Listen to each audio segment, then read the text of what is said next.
नमस्कार बच्चों। उम्मीद है आप सभी अच्छे से पढ़ाई कर रहे होंगे।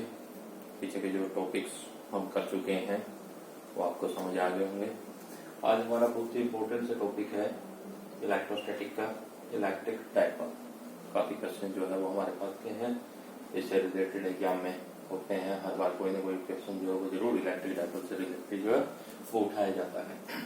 चलो देखते हैं। सबसे पहले हम समझने की कोशिश करते हैं कि इलेक्ट्रिक डायपोल है क्या। मैं देखो आपके पास क्या है, दो चार्ज लेता हूं। एक हमारे पास क्या है, माइनस क्यू चार्ज है और एक है प्लस क्यू चार्ज। कहने का मतलब क्या हुआ, मैंने मैग्नीट्यूड जो है वो दोनों का बराबर दिया है। बस नीचे क्या कर रहा हूँ, अपोजिट कर रहा हूँ और इनके बीच में कुछ ना कुछ गैप मान लेता हूँ। ए और बी दो पॉइंट्स हैं, मतलब ए बी हमारे पास एक लिया जिसमें ए पे है माइनस क्यू चार्ज, बी पे क्या है plus Q charge. In between gap जो है वो हमारे पास क्या है कर देता हूं। तो इसको आप क्या बोलते हो, इलेक्ट्रिक डायपोल। तो क्या हुआ, इलेक्ट्रिक डायपोल जो है कॉम्बिनेशन है किसकी, दो चार्जेस की। दोनों चार्जेस की वैल्यू क्या होनी चाहिए, मीन मैग्नीट्यूड क्या होना चाहिए, इक्वल होना चाहिए। नेचर अपोजिट हो, एक अगर आप नेगेटिव लेते हो तो अनदर क्या है positive with a certain gap in between. अगर कुछ ना कुछ हमारे पास कहीं उनके बीच में गैप है तो that is called electric dipole. Electric dipole is just it is combination of two charges with equal magnitude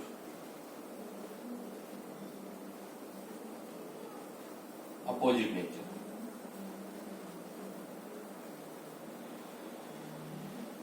and having certain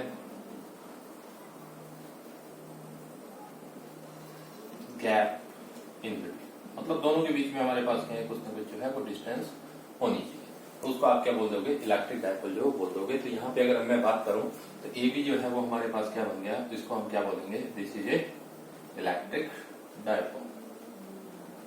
very easy, electric dipole combination of two charges having equal magnitude opposite nature with certain gap, that is called electric dipole. Next हमारे पास क्या है, electric dipole moment, जो बहुत बार हम use करेंगे।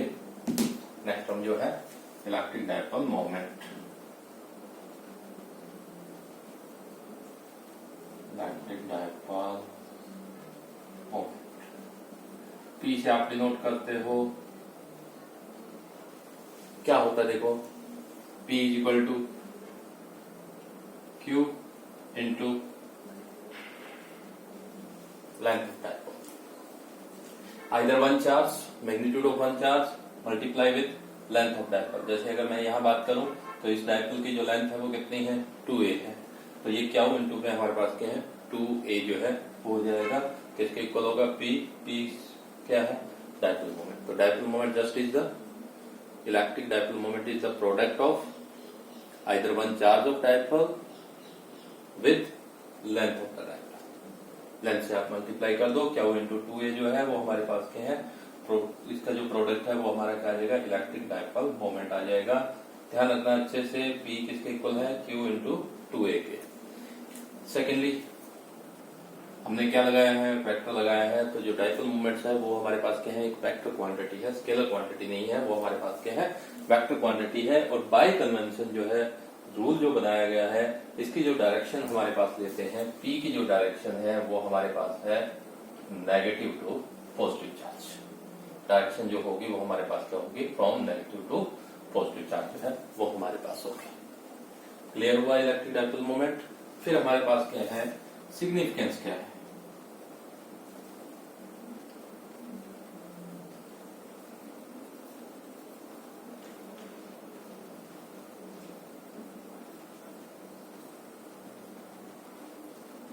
क्या significance है इलेक्ट्रिक डायपोल मोमेंट का,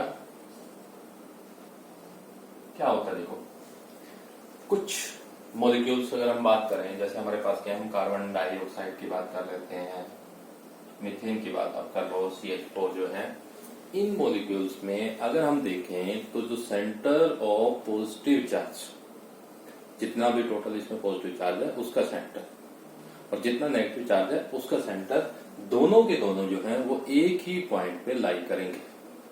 तो अगर एक ही पॉइंट पे जिन मॉलिक्यूल्स में ये लाई करता है, कहने का मतलब क्या हुआ कि पॉजिटिव और नेगेटिव चार्ज के बीच में क्या है, गैप नहीं है। चार्जेस दोनों हैं बट इन बिटवीन हमारे पास क्या है, गैप नहीं है। ऐसे जो हमारे पास मॉलिक्यूल्स होंगे उनका कोई नेट डाइपोल मोमेंट नहीं होगा in the absence of electric field. जब हम इलेक्ट्रिक फील्ड इस पे नहीं अप्लाई करते हैं तब इनका कोई नेट डाइपोल मोमेंट जो है वो नहीं होता। और अगर इनका नेट डाइपोल मोमेंट्स नहीं है तो इनको हम क्या बोलते हैं, नॉन पोलर। क्या बोला जाता है, नॉन पोलर। तो ये जो मॉलिक्यूल्स हैं वो कैसे हैं, नॉन पोलर हैं, जिनका कोई नेट डाइपोल मोमेंट नहीं आता। लेकिन अगर इन्हीं पे मैं इलेक्ट्रिक फील्ड लगाऊं तो क्या होगा, हमने पीछे पढ़ चुके हैं कि इलेक्ट्रिक फील्ड जो है वो क्या करता है, एक फोर्स लगाता है चार्ज पे। प्लस चार्ज पे ये हो जाएगा, माइनस चार्ज पे हमारे पास क्या है, माइनस क्यू इंटू टी। कहने का मतलब क्या हुआ कि जो पॉजिटिव चार्ज होगा, मतलब इसमें सेंटर ऑफ जो पॉजिटिव चार्ज है उस पे तो in the direction of electric field force लगेगा, नेगेटिव चार्ज वाले पे इन द अपोजिट डायरेक्शन लगेगा। तो अब क्या हुआ, देखो एक ही पॉइंट पे दोनों चार्ज लाई कर रहे थे, एक पे हमने फोर्स लगाया इधर, दूसरे पे फोर्स लगाया इधर, तो दोनों के बीच में हमारे पास क्या है, गैप आ जाएगा। दोनों के बीच जो हमारे पास क्या है, सर्टेन जो है वो गैप जो है वो आ जाता है। तो ये जो गैप प्रोवाइड हुआ, फिर इनमें क्या हो गया, पॉजिटिव और नेगेटिव चार्ज के बीच में हमारे पास क्या है, गैप आ गया है। अब अगर पॉजिटिव और नेगेटिव चार्ज के बीच में गैप है तो फिर तो वो क्या बन गया, डाइपोल। और डाइपोल बन गया तो नेट डाइपोल मोमेंट्स होगा। और अगर नेट डाइपोल मोमेंट्स हो जाता है तो वो क्या बन गया, पोल। लेकिन बिफोर अप्लाइंग इलेक्ट्रिक फील्ड ये जो सब्सटेंस थे इन पे का नेट डाइपोल मोमेंट्स नहीं था, इसलिए इनको क्या बोलेंगे, नॉन पोलर। लेकिन इलेक्ट्रिक फील्ड अप्लाई करने पे वो पोलर बन गए। इस प्रॉपर्टी को बोलते हैं पोलराइजेशन। हमने इनको क्या कर दिया, पोलर बना दिया है। कैसे, by applying the electric field. तो ये है प्रोसेस ऑफ पोलराइजेशन। फिर नेक्स्टली हमारे पास क्या है, कुछ सब्सटेंस ऐसे होते हैं जैसे वाटर मॉलिक्यूल्स की अगर हम बात करते हैं, इनमें पहले से ही क्या होता है, जो पार्शली पॉजिटिव चार्ज है डेल्टा मान लेते हैं और नेगेटिव चार्ज है, उनके बीच में सर्टेन गैप होता है तो नेट डाइपोल मोमेंट्स हुआ, क्योंकि ये डाइपोल बन गया। अगर पॉजिटिव और नेगेटिव चार्ज में वैल्यू इक्वल होंगी, गैप आ गया, गैप आते ही वो क्या बन गया, इलेक्ट्रिक डाइपोल बन गया। इलेक्ट्रिक डाइपोल है तो उसमें क्या होगा, नेट डाइपोल मोमेंट्स होगा। नेट डाइपोल मोमेंट्स है तो इसलिए वो सब चार्ज कैसा बन गया, पोलर। तो कोई भी पोलर है नहीं है वो हमारे पास इलेक्ट्रिक डाइपोल मोमेंट्स की हेल्प से हम फाइंड आउट कर सकते हैं। अगर उसका नेट इलेक्ट्रिक डाइपोल मोमेंट्स आता है तब तो हमारे पास क्या हो गया, वो polar.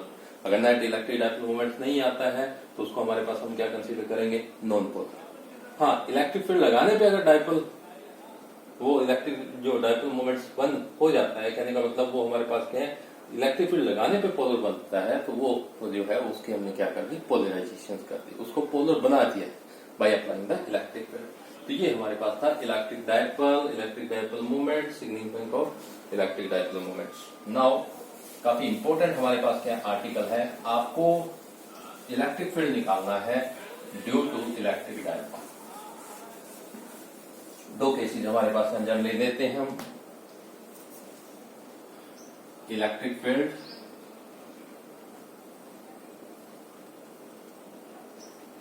Due to electric dipole.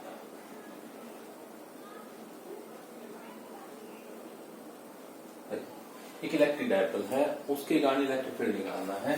दो केसेस हो सकते हैं। फर्स्ट हमारे पास क्या है, on the axial line of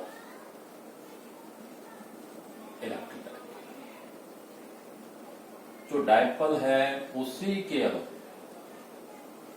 हम अगर निकालते हैं तो वो उसकी एक्सियल लाइन बन जाएगी।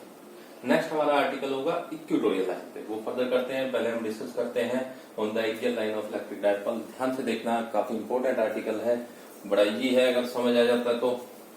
देखो क्या करते हैं हमें क्या निकालना है, एक्सियल लाइन पे इलेक्ट्रिक डाइपोल आपको कैलकुलेट करना है। तो मैं क्या करता हूँ, एक डाइपोल मानता हूँ। ये मैंने क्या कंसीडर कर लिया, ए बी जो है वो एक डाइपोल कंसीडर कर लेते हैं विद सेंटर ओ। यहां माइनस क्यू, यहां पे हमारे पास क्या प्लस क्यू, लेंथ हम इसकी कंसीडर कर लेते हैं 2। क्लियर? हमने क्या लिया है, ए बी जो है वो क्या कंसीडर किया, डायपोल। लेंथ कितनी दी है इसकी, 2a। डायपोल मोमेंट्स कितना हो जाएगा, अभी निकाला था हमने, P इक्वल टू क्या होता है, Q into 2a। Dipole moment इसके क्या बन गया, Q इंटू 2a। सेंटर क्या है इसका, तो आप ये पहले मेंशन कर दोगे कि we consider an electric dipole AB of length 2a having centre O with dipole moment P equal to Q into 2a। अब वो क्या करता है, आपको निकालनी है एक्सियल लाइन पे। मान लेते हैं हमारे पास क्या है, इसी एक्सियल लाइन, इसी लाइन के अलोंग ये मैंने P पॉइंट कंसीडर, जहां पे हमें इलेक्ट्रिक फील्ड इंटेंसिटी निकालनी है, और सेंटर से जो इसकी डिस्टेंस है वो हमारे पास हम कंसीडर कर लेते हैं कि R है। मतलब we have to calculate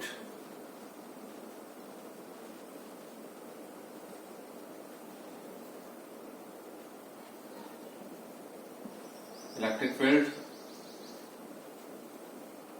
eight point P such that OP किसके बराबर है, R। क्लियर हुआ?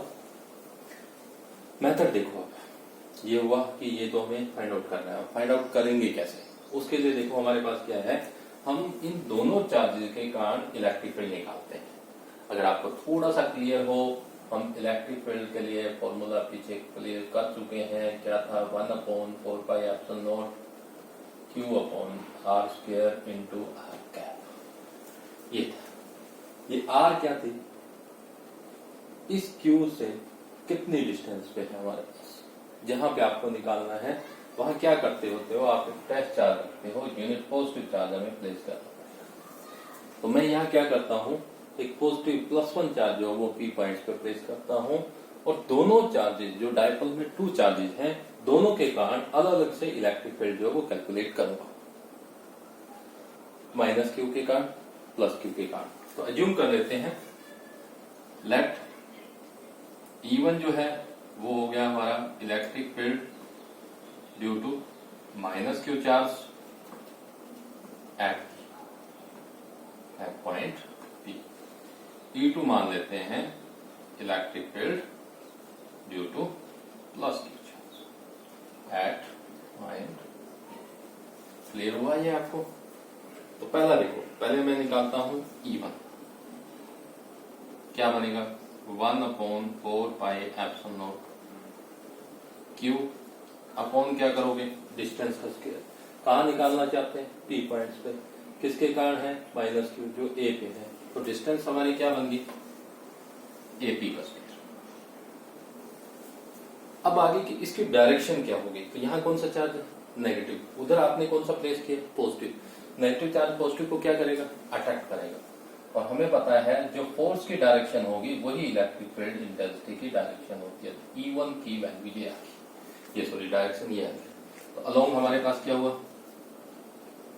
PA, ये बन जाएगा, या P2A लिख लो। अब इसके लिए देखो हमारे पास क्या हुआ, E1 का अगर मैं मैग्नीट्यूड लिखूं तो हमारा 1/4πε0 Q/AP। AP देखो अब अपना कितना बनेगा, A से B, ध्यान से देखना, यहां से आगे की वैल्यू है R, O इसका सेंटर, तो ये जो डिस्टेंस हुई वो कितनी हुई, A। हमें ये टोटल चाहिए, तो R ये होगी प्लस क्या हो गया, A, तो नीचे हमारे पास क्या हो जाएगा, R प्लस A का, ये आपकी फर्स्ट इक्वेशन आ गई। सिमिलरली E2 निकालो, E2 देखो क्या बनेगी, 1/4πε0 Q अपॉन क्या करोगे, BP का स्क्वायर, B से B। अब ये सारी R है, ये A है, इस बार हमें क्या करना है, ये इतनी वैल्यू जो है वो कम करनी है, किसमें से, R में से। तो यहाँ क्या बन जाएगा, तो 1/4πε0 Q अपॉन R-A का होल स्क्वायर। ये सेकंड इक्वेशन आ गई। डायरेक्शन देखो, पॉजिटिव चार्ज है, इधर आपने क्या कंसीडर किया है, पॉजिटिव कंसीडर किया। पॉजिटिव पॉजिटिव को क्या करेगा, रिपेल करेगा, तो ये डायरेक्शन जो है वो हमारे पास क्या है, इक्वल। ध्यान रखना डायग्राम में डायरेक्शंस अच्छे से आप, क्योंकि जहां भी इलेक्ट्रिक फील्ड आपको कैलकुलेट करना है, बाय कन्वेंशन ये रूल था कि वहां पे आप एक यूनिट पॉजिटिव चार्ज प्लेस करो। पॉजिटिव चार्ज रखेंगे तो नेगेटिव उसको अट्रैक्ट करेगा, जो डायरेक्शन फोर्स की होगी वही हमारे पास क्या है, इलेक्ट्रिक फील्ड की होती है। तो ये हमने निकाल लिया। दोनों के कारण हमारे पास इलेक्ट्रिक फील्ड जो है वो यहाँ पे आप फाइंड आउट कर चुके हो। अब देखो नेक्स्टली हमारे पास क्या है, हमें तो क्या चाहिए, पी पे टोटल के कारण निकालना है। पी पे जो टोटल इलेक्ट्रिक फील्ड होगा वो हमारे पास क्या है, हमें फाइंड आउट करना है। तो उसके लिए देखो सीधा सा हम चलते हैं, दोनों में अगर हम बात करें E1 और E2 क्या है, एक दूसरे के अपोजिट है। दो वेक्टर क्वांटिटी अगर एक दूसरे के अपोजिट हो तो हम वेक्टर लॉ में पढ़ चुके हैं कि उनका रिजल्टेंट क्या है, आप ग्रेटर में से स्मॉलर को सब्ट्रैक्ट करके निकाल सकते हैं। और डायरेक्शन किसकी, जो रिजल्टेंट है उसकी डायरेक्शन किस ओर आएगी, जो उसमें ग्रेटर होगा उसके अमाउंट होगी। तो यहाँ पे अगर हम बात करें E1 और E2 को अगर मैं मेजर करता हूँ कंपेरिजन से 1/4πε0 1/4πε0 Q है, नीचे R प्लस ए का स्क्वायर है, Q है R माइनस ए का स्क्वायर है। यहाँ आप ग्रेटर से डिवाइड कर रहे हो, यहाँ स्मॉलर से डिवाइड कर रहे हो।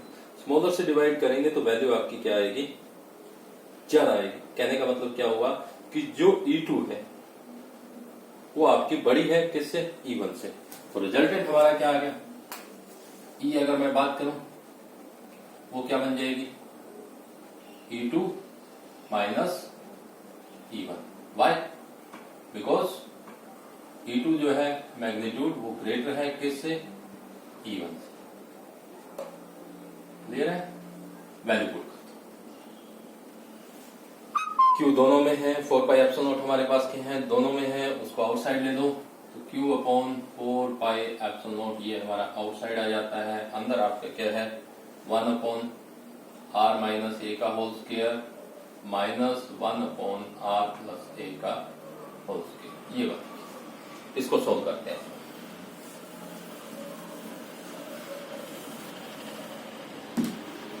क्या आएगा देखो, Q/4πε0 एलसीएम लेंगे तो ये हो जाएगा r प्लस ए का whole square minus r minus A का होल स्क्वायर।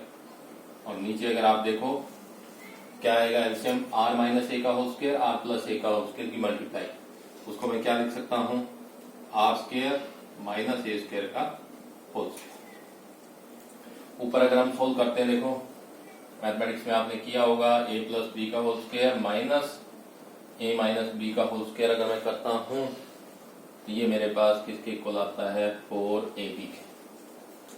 आप इसको सोल्व करके देख लेना, मैथ नॉन मेडिकल के स्टूडेंट अच्छे से पता है उनको बड़ी इजीली बता देंगे।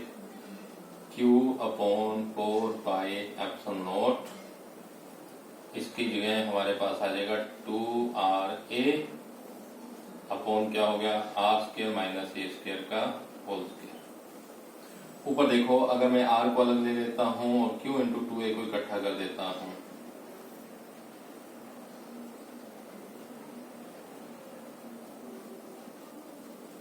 ये बन जाता है।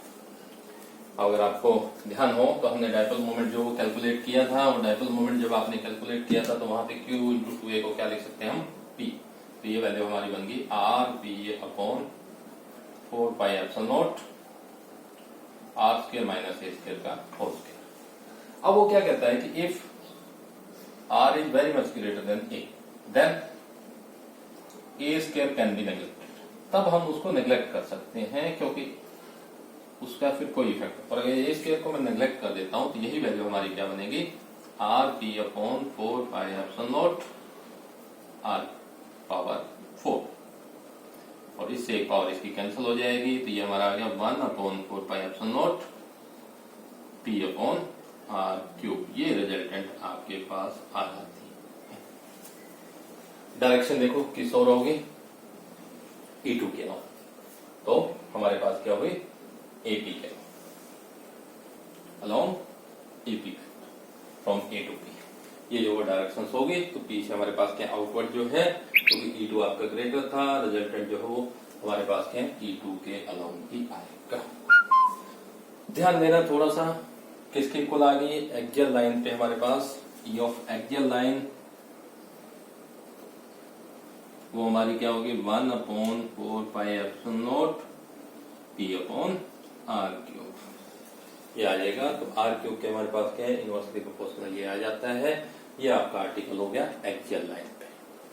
फिर नेक्स्ट हमारे पास जो हम स्टडी करेंगे वो है इक्वेटोरियल लाइन। क्या निकालना है आपको?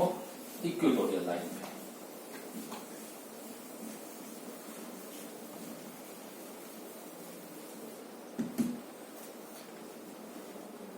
Electric field on the equatorial line of electric dipole.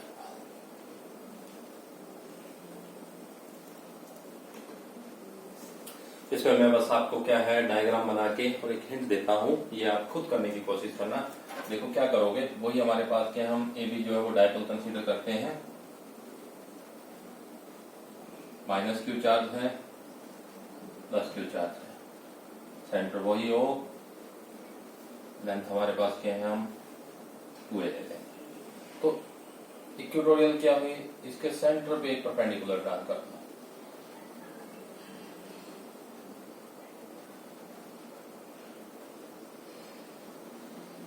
ये जो लाइन है वो हमारे पास क्या इक्वेटोरियल लाइन है। मान लेते हैं इस लाइन पे यहाँ एक पी पॉइंट है जिस पे आपको क्या करना है? इलेक्ट्रिक फील्ड जो कैलकुलेट करना है। तो आप क्या करो, दोनों को ज्वाइन कर दो।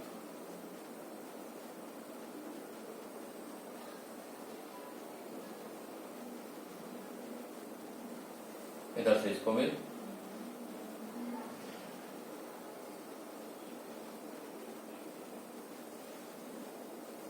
ये क्या हो गया हमारे पास ए, और इसको हम मान लेते हैं कि ये r डिस्टेंस पे है। वही हमारा क्या है? डाइपोल लिया हमने A B, dipole moment P, centre आप क्या कंसीडर करोगे? O, और P जो है वो हमारे पास क्या हो गया? Q × 2a। यहाँ पे डिस्टेंस वही OP = R। करो पीछे वाला ही काम। आप क्या करोगे? नेगेटिव चार्ज के कारण यहाँ इलेक्ट्रिक फील्ड इंटेंसिटी, पॉजिटिव के कारण यहाँ इंटेंसिटी, तो वही हम एज्यूम कर लेते हैं E1 है due to -q charge, E2 electric field intensity होगी due to +q charge at point P point पे आप कैलकुलेट कर रहे हो। तो देखो क्या होगा, माइनस चार्ज है, यहाँ पॉजिटिव चार्ज रखता हूं तो उसके कारण जो इलेक्ट्रिक फील्ड इंटेंसिटी आएगी वो इसकी तरफ आ जाएगी। ये मान लेते हैं हमारे पास क्या है कि एंगल जो है वो क्या है? थीटा है। ऐसे ही इसके कारण जो है यहाँ पॉजिटिव चार्ज आप प्लेस करोगे P पॉइंट्स पे, तो पॉजिटिव को रिपेल करेगा इसी लाइन के अलोंग ये